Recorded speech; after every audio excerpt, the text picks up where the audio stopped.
لعل من أجمل ما وهبته الطبيعة للإنسان هي الزهور. تلك هبة إلهية خص بها الله الأرض لينثر بها الجمال وينشر بها العطور، لكن هل استطاع الإنسان التعامل معها بما تستحقه؟ تلك أسئلة نحاول الإجابة عليها بزيارتنا لحديقة الزهور في مدينة دالاس من ولاية تكساس الأمريكية، فهيا بنا.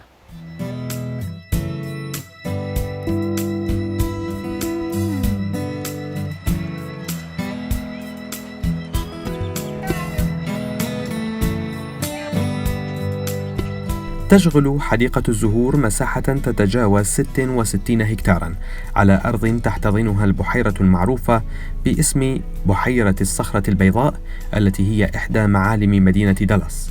تعود فكرة إنشاء هذه الحديقة إلى بداية الثلاثينيات من القرن الماضي، ولم يتم افتتاحها إلا في سنة 1984 لتحتضن هي الأخرى ما يفوق 1,000,000 زائر سنويا من سكان مدينة دالاس والمدن الأمريكية الأخرى، والجميع تدفعهم رغبة التمتع بالمساحات الخضراء والملونة والتناغم الطبيعي لتشكيلات الزهور.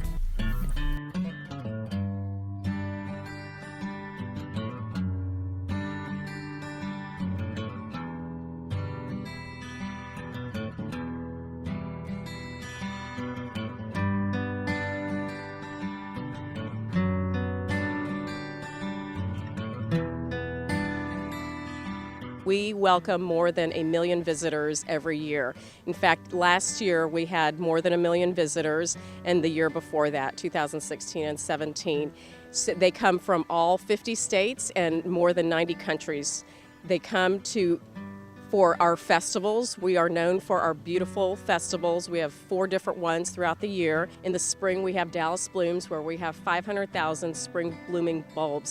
The bulbs come from Holland, and you'll see tulips, hyacinth, daffodils, and many other plants. Then we have a world map because we want people to know that flowers come from around the world.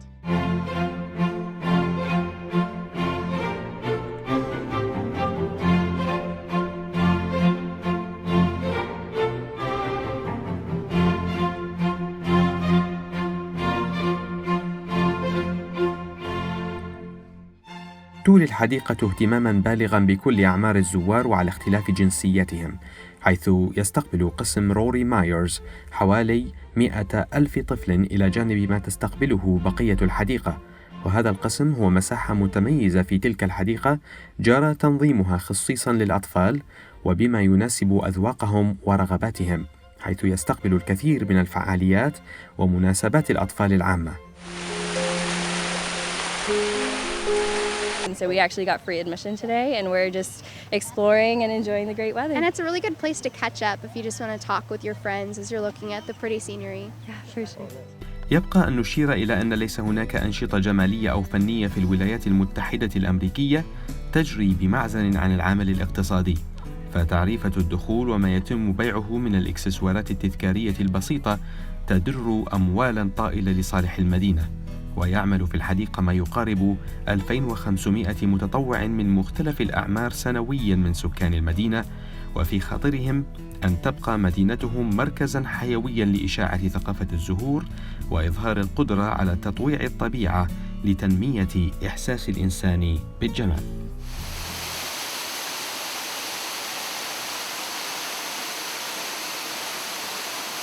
المكان كلش رائع وجميل، الورود كافة الأنواع، يعني سبحان الله، شوف رب العالمين يعني خالق من ألوان، وجدا استمتعنا اليوم، ويعني الجو هم يساعد، هسه وقت ربيع، فتشوف يعني أجواء كلش جميلة.